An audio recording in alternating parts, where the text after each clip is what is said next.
guys, welcome to today's video. I'm Hala and today we're going to be looking at carbohydrates and lipids. So let's start.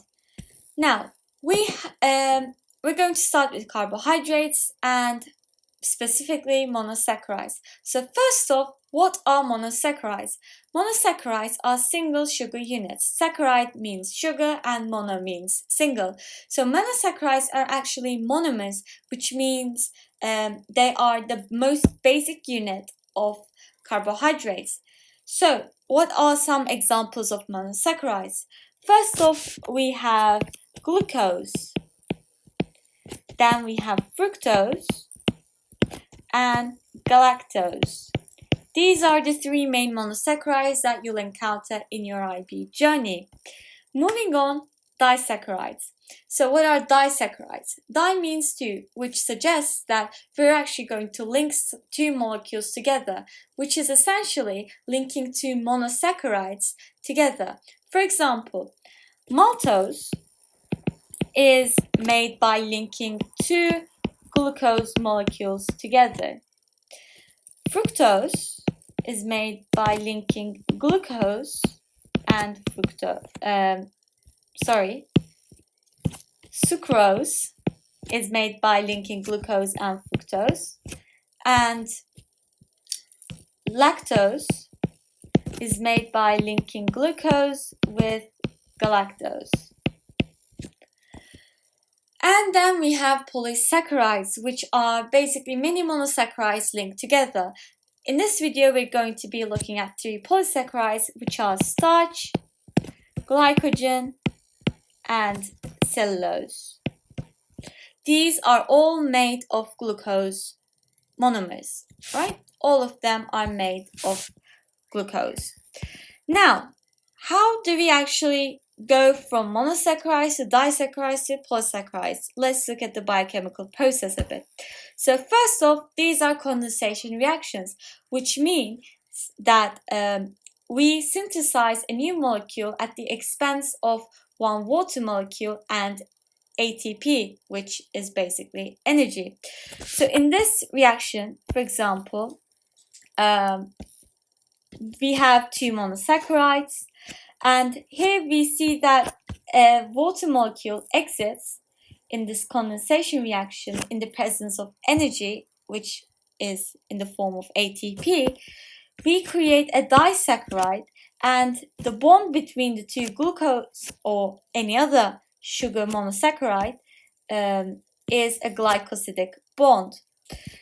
And again, through repeating these condensation reactions, we can obtain a polysaccharide.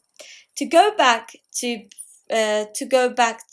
monosaccharides or disaccharides from polysaccharides, we have a hydrolysis reaction where we add a water molecule between the molecules to separate them.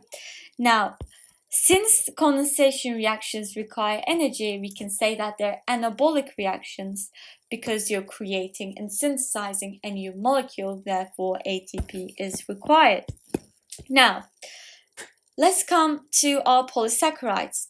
So, in animals and in some fungi, we can find glycogen. Now, glycogen is a carbohydrate used for short-term storage of energy in animals and in some fungi, as we've said.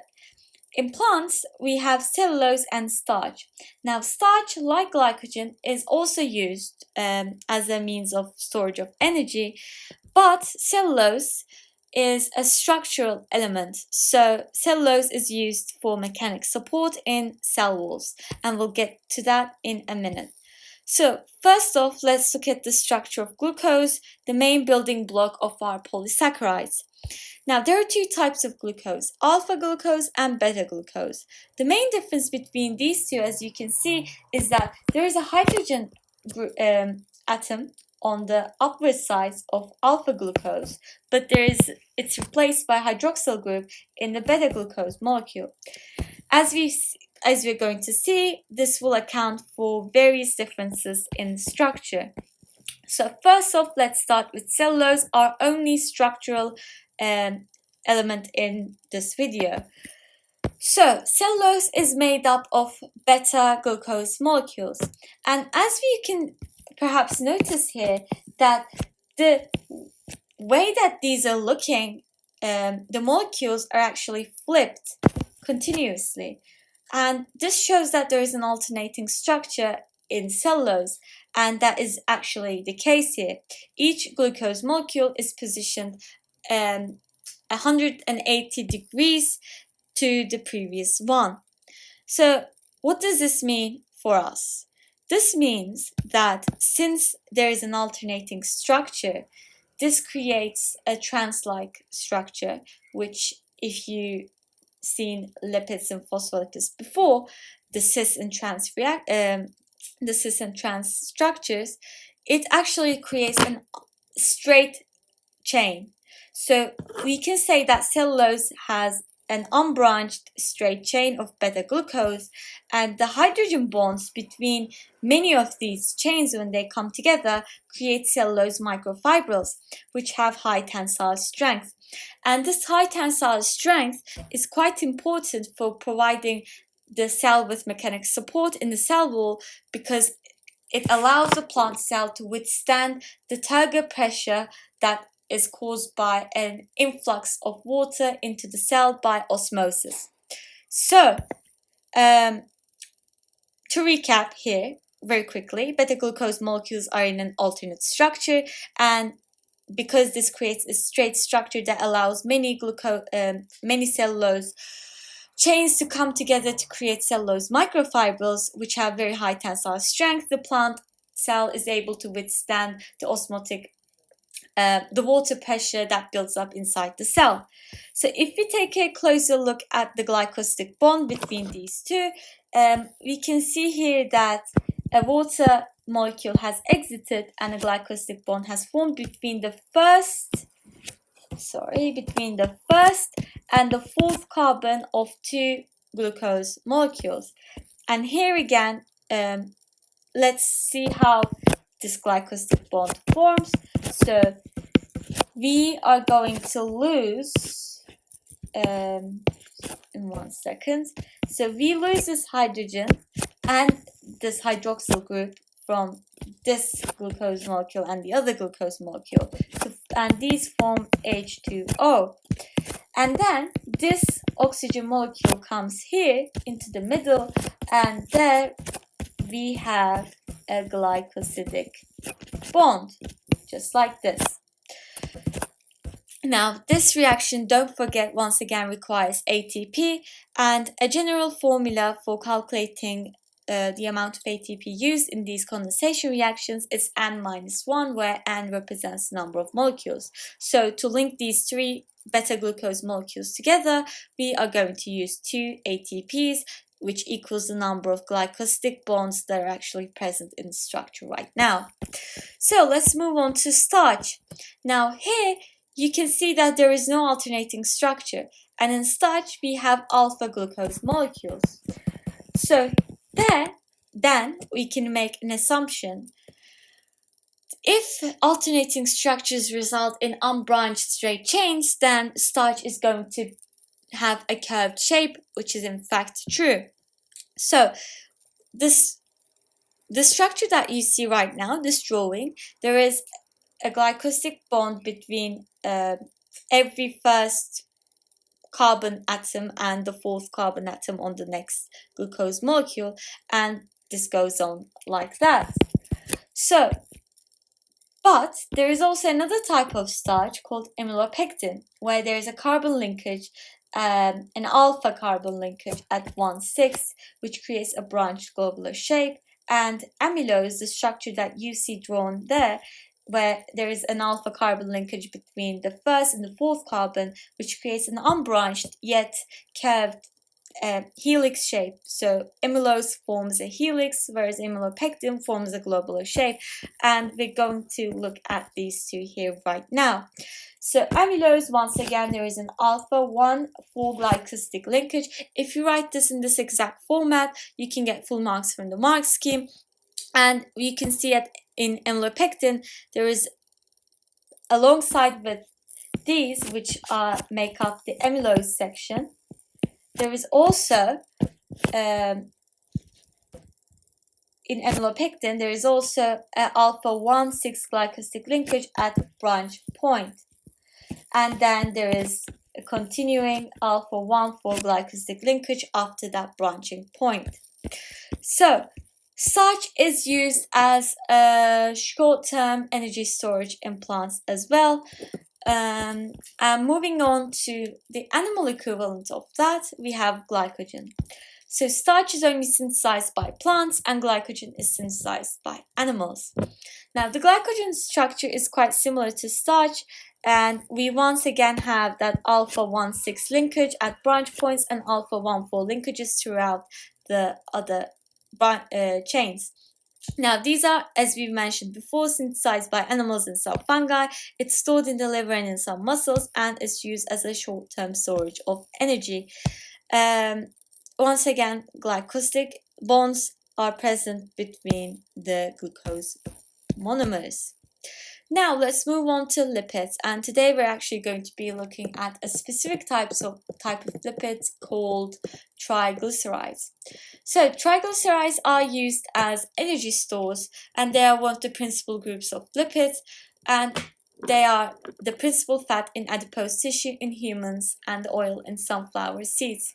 So what is the difference between a fat and an oil? So first off, fats are liquid at body temperature.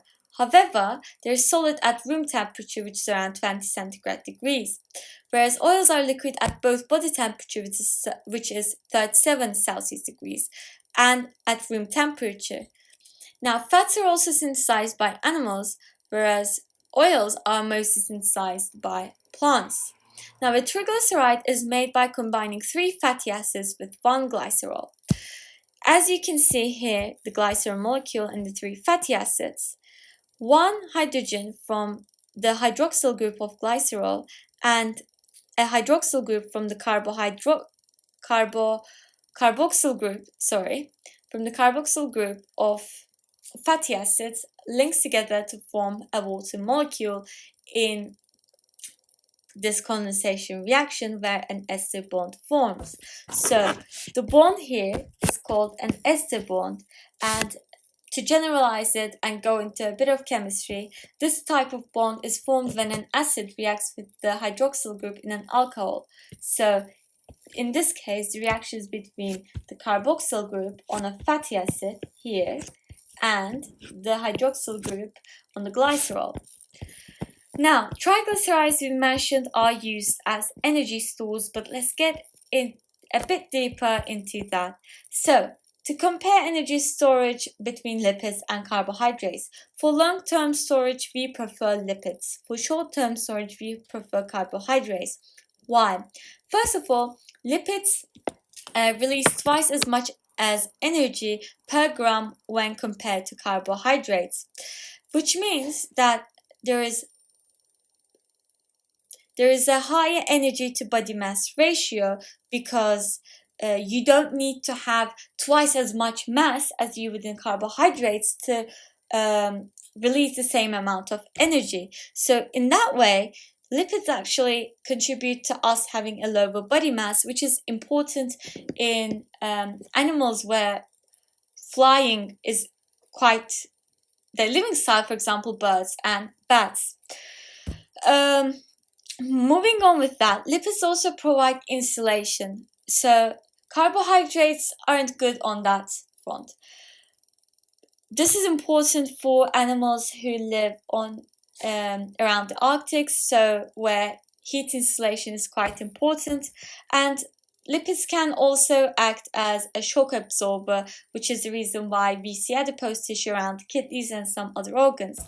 If you look at glycogen on the other side, it's stored in the liver and in some muscles, and it's rapidly broken down and released into the blood where it's transported easily to wherever it's needed. However, a very important note here, please don't ever say that muscles release glycogen into the blood. They cannot. This goes into a bit of advanced biochemistry, but the reason behind that is because in the muscles, when you break down glycogen, the maximum amount you can get up to is glucose 6-phosphate, which disallows muscle cells to release glucose into the blood because they lack the necessary enzyme to convert glucose 6-phosphate to glucose. So that's why the liver is the only organ that can release glucose into the blood from glycogen. Apart from that, whereas carbohydrates, so glucose, is mobilized easily, lipids aren't that easily mobilized, which means it takes a longer time for them to release energy because they need to get to where they're needed, basically. Also, glucose can be used in anaerobic or aerobic cell respiration, whereas fats and fatty acids can only be used in aerobic respiration, which means that carbohydrates are the go-to when you're exercising heavily and your muscles use anaerobic respiration. So that was it for today's video. I hope that was helpful. If you got any questions, don't be shy from jotting down the comments at the comments section. Hopefully that was helpful, and I'll see you in the next video. Goodbye.